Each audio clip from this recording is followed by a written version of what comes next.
और अयोध्या में एक जमाना में दुए स्कूल रहे, एक तो महाराजा रहा और एक ठू वहीं मनकापुर मंदिरवा के लगे मीराबाई स्कूल रहा जो लड़कियन के रहा।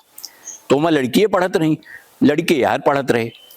बहुत कम जने रहा हुई हैं जे साइकिलिस्ट आवत हुए, यहीं अंदरवा साइकिल स्टैंड बना रहा, वही 10-12 साइकिल रहत रही मुश्किल से, और ज्यादातर मन ही पैदल आवत रहा। एक प्राणी रहा जे गाड़ी से आवे, कार से, और पप्पू भैया रहे। तो वह आवे हिया, और जब हमारे सबके हुए स्कूलवा के दरवाजा बंद हो जाता रहा 9 बजे कि 9 बजे से पहले जे आएगे ओकरे बाद दरवाजा बंद, तू ना ये पढ़ सकते हो।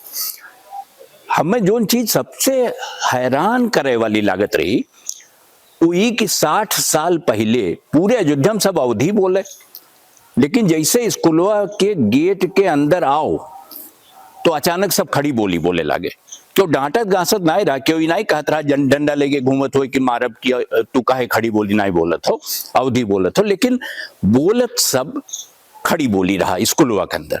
और जैसे छुट्टी घंटी बाजे, दरवाजा खुले और मनई बहरे निकले, फिर अवधि।